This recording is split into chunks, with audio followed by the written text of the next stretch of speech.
ಲಕ್ಷ್ಮೀ ಕ್ಷೀರಸಮುದ್ರ ಶ್ರೀರಂಗದಾಸಂಗಾಧರ ಮುಂದೆ ಮುಕುಂದ ಪ್ರಿಯಂ ಮಹಾಲಕ್ಷ್ಮಿ ಜಗನ್ಮಾತೆ ಮನಮೋಹಿನಿ ಆದಿಲಕ್ಷ್ಮಿ ಧನಲಕ್ಷ್ಮಿ ಶ್ರೀ ಪದ್ಮಾವತಿ ಮಾತಾ ಕಿ ಜೈ. ರಾಮಮಾಲಿನಿ ಮಾತಾ ಕಿ ಜೈ. ಕುಷ್ಮಾಂಡನಿ ಮಾತಾ ಕಿ ಜೈ. ಎಲ್ಲರಿಗೂ ಜೈ ಜಿನೇಂದ್ರ. ಶ್ರೀ ಧರ್ಮನಗರಿ ಬೆಳ್ಳೂರಿನಲ್ಲಿ ಪ್ರತಿ ವರ್ಷದಂತೆ ಈ ವರ್ಷವೂ ಶ್ರಾವಣ ಮಾಸದ ವರಮಹಾಲಕ್ಷ್ಮಿ ಅಂದರೆ ಎರಡನೇ ಶುಕ್ರವಾರದಂದು ತುಂಬ ಅದ್ದೂರಿಯಾಗಿ ಬೆಳ್ಳೂರಿನಲ್ಲಿ ನೆರವೇರಿದ್ದು ಎಲ್ಲ ಬೆಳ್ಳೂರಿನ ಸಮಸ್ತ ಶ್ರಾವಕರು ಊರಿನಿಂದ ಬಂದಿರಂತ ಎಲ್ಲ ನೆಂಟರು ನಿನ್ನೆ ಅಂದರೆ ಪೂಜೆಗೆ ಎಲ್ಲರೂ ಬಂದು ತುಂಬ ಅದ್ದೂರಿಯಾಗಿ ಪೂಜೆ ಮಾಡಲಾಗಿತ್ತು. ಹಾಗೆ ಅಧ್ಯಕ್ಷ ನಿನ್ನೆಯ ಪೂಜಾ ಸೇವಾರ್ಥಿಗಳಾದರೆ ಶ್ರೀಮತಿ ದಿವಂಗತ ಸರೋಜಮ್ಮ ಹಾಗೂ ನಾಗರಾಜ್ ಅವರು ಎಲ್ಲ ಈ ದೇವಸ್ಥಾನ ಪೂರ್ತಿ ಎಲ್ಲ ಅಮ್ಮನವರದ್ದು ಅಲಂಕಾರ ಹಾಗೂ ದೇವಿ ಕುಂಕುಮಾರ್ಚನದಾಯಿತು, ಪೂಜೆದೆಲ್ಲದಾಯಿತು, ಎಲ್ಲ ಅವ್ರದ್ದೇ ಪೂಜಾ ಸೇವಾರ್ಥರಾಗಿದ್ದರು. ಇಡೀ ರಾಜ್ಯದಲ್ಲೇ 4 ಶುಕ್ರವಾರಗಳು ಬರ್ತದೆ. ಅದರಲ್ಲಿ ಪ್ರಾಮುಖ್ಯತೆ ವರಮಹಾಲಕ್ಷ್ಮಿ ಹಬ್ಬ.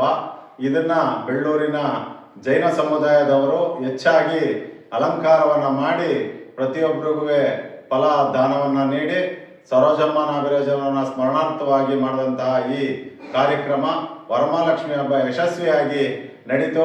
ಎಲ್ಲ ಶಾವಕಿಯರು ಸಾರ್ವಜನಿಕರು ಎಲ್ಲರೂ ದರ್ಶನ ಪಡೆದು ಆ ಭಾಗ್ಯ ಆ ತಾಯಿಯ ಕೃಪಾ ಆಶೀರ್ವಾದಕ್ಕೆ ಎಲ್ಲರೂ ಭಾಜನಾಗಿದ್ದಾರೆ.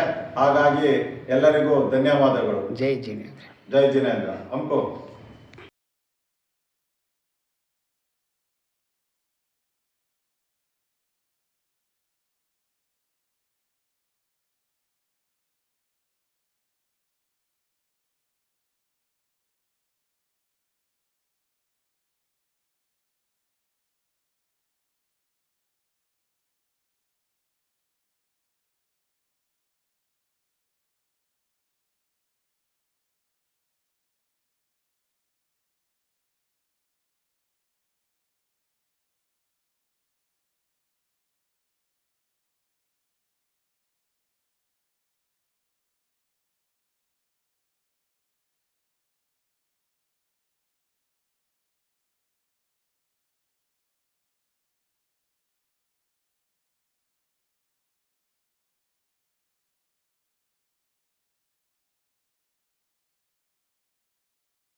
ಸಿಲ್ಕು ಚೆನ್ನಾಗಿ